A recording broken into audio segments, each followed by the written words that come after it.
इस एक ही वीडियो में आपको बताऊंगा कि घर में कुत्ता, बिल्ली, तोता, चिड़िया, मछलियाँ पालनी चाहिए या नहीं।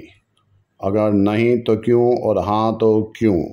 इस एक ही वीडियो में आपको बताऊंगा कि कुछ लोग कुत्ते को देखकर भैरव समझकर प्रणाम करते हैं, उन्हें भैरव के नाम से बुलाया जाता है। तो ये कितना उचित है। तो शुरुआत करते हैं बिल्ली से। हिंदू धर्म में कभी भी बिल्लियों को नहीं पाला गया। बिल्ली अक्सर मुस्लिम धर्म के लोग पालते थे, पर ना जाने कब से हिंदुओं ने मुस्लिम धर्म की तरह बिल्लियां पालनी शुरू कर दी। अब बात करते हैं कुत्ते की। कुत्ता भैरव जी का वाहन है, भगवान दत्तात्रेय जी का वाहन है। पर कुछ लोगों को मैंने देखा है कि वो कुत्ते को देखकर भैरव समझकर प्रणाम करते हैं। पर समझने वाली बात है कि वाहन को वाहन ही समझना चाहिए। क्या वाहन को भगवान दत्तात्रेय और भैरव समझना चाहिए? जवाब आप खुद ही मुझे दीजिए। बहुत सारे देवी देवताओं के अलग अलग वाहन होते हैं। शनिदेव और यमदेव का वाहन भैंस है, तो क्या आप भैंस को देखकर शनिदेव कहेंगे? शीतला माता का वाहन गधा है। आगे कुछ नहीं बोलूँगा क्योंकि समझदार हैं आप लोग। चलिए, तो अब बात करते हैं कि घर में तोता, पैरट पालना चाहिए या नहीं। तो पद्म पुराण की एक कथा सुनाता हूँ आपको। भगवान राम के बड़े होने से पहले ही वाल्मीकि जो उनके गुरु थे, उन्होंने रामायण लिखी थी। तो वो अपने आश्रम में रामायण सुनाया करते थे। तो एक तोती ने राम कथा सुनी थी, तो वो अपने तोते को राम कथा सुना रही थी। और शादी से पहले की बात है, माता सीता ने यह देखा कि तोती तोते को कथा सुना रही है, तो राम कथा सुनने के लिए वो तोती को अपने महल में ले आई और सोने के पिंजरे में रखा।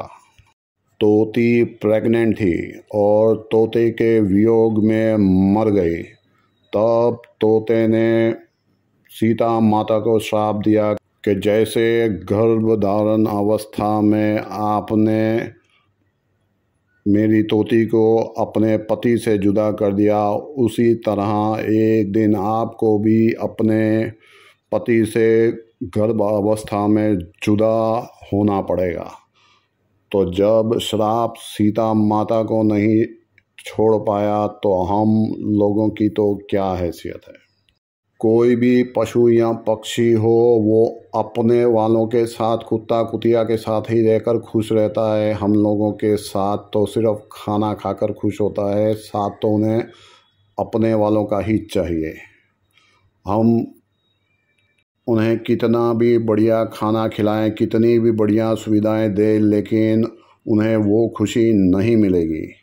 इसीलिए तो एक भजन है कि पिंजरे के पंछी रे, तेरा दर्द न जाने कोई, ऊपर से तू हंसता है और अंदर से तू रोए।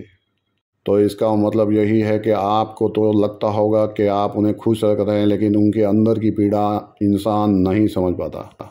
तो कैद तो किया था सीता माता ने, लेकिन दुखी होना पड़ा भगवान राम, और लव कुश भी अपने पिता से अलग हो गए। तो अब बात करते हैं कुत्तों की। कुत्तों को रोज़ रोटी खिलानी चाहिए, उनकी सेवा करनी चाहिए, उसे मारना नहीं चाहिए। कुत्ते की सेवा करने से विरोधी परेशान करना बंद कर देते हैं, फिर वो आपके पड़ोसी हों या बिजनेस कंपटीशन हो या कुछ भी हो। कुत्तों की सेवा करने से शनिदेव प्रसन्न होते हैं। अकस्मातिक संकट, अचानक से जीवन में तकलीफ़ें आ जाती हैं, वो आनी दूर हो जाती हैं। पर फिर भी क्या कुत्ते को घर में पालना चाहिए? तो जवाब है नहीं। कुत्ते, कौवे और कीड़ी को खाना रोज़ खिलाना चाहिए, लेकिन घर के बाहर, और घर में रखनी चाहिए गौ माता, और बूढ़े माँ बाप की सेवा करनी चाहिए। तो माँ बाप पहुँच जाते हैं वृद्धाश्रम में, और मंदिर की गौशालाएं देखें तो उनकी हड्डियां बाहर आ गई हैं। चलिए, लेकिन पहले बात करते हैं कुत्ते की। तो महाभारत की कथा आपने सुनी होगी। महाभारत में स्वर्ग रोहिणी पर्व में अंतिम अध्याय में 5 पांडव और पूरी सृष्टि में सिर्फ युधिष्ठिर ही ऐसे थे जो जीते जी स्वर्ग जा सके थे, पर इंद्र ने कुत्ते की वजह से युधिष्ठिर जी को भी स्वर्ग के गेट पे अंदर जाने के लिए मना कर दिया। तो सोचिएगा कि घर में कुत्ता पालने से कहीं हमारा मोक्ष ना अटक जाए। कुछ शास्त्रों के अनुसार घर में कुत्ता हो तो देवता भी भोजन ग्रहण नहीं करते। आप कितनी भी पूजा करें, आपकी पूजा व्यर्थ हो जाती है। घर में अगर कुत्ता हो, अगर किसी की मृत्यु हो जाए तो दान किया हुआ देवताओं तक नहीं पहुंचता और उसकी मुक्ति में बाधा आती है। कुत्ता अगर छू भी जाए तो यज्ञोपवीत खंडित हो जाता है, और उनके यहाँ ब्राह्मणों को भी भोजन नहीं करना चाहिए। और आज का इंसान तो यज्ञोपवीत तो पहनता नहीं, पर कुत्तों को छूने की बात तो छोड़, चिपक चिपक कर रहता है। कुत्ते के सूंघने से ही हम अपवित्र हो जाते हैं और पवित्र काम और हमारे पवित्र कार्य पूर्ण नहीं माने जाते, और कुत्ता अगर सूंघ ले तो प्रायश्चित का भी विधान है।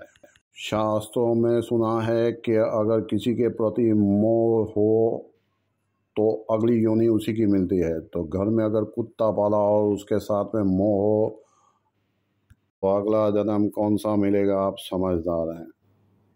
वो भोजन अपवित्र हो जाता है जिस पर कुत्ते की दृष्टि पड़ जाती है। इसीलिए पहले देवताओं का भोजन निकाला जाता है और बाद में उसमें से कुछ हिस्सा कुत्तों को दिया जाता है। गाय आशावादी आंखों से हमारा इंतज़ार करती है, और हमारे पास इतना भी समय नहीं है कि हम घर में गाय नहीं पाल सकते। तो गौशाला में जाकर रोज़ का अगर 10 रुपये का घास खिलाएंगे तो महीने का 300 रुपया भी अब हिंदुओं से नहीं निकल रहा।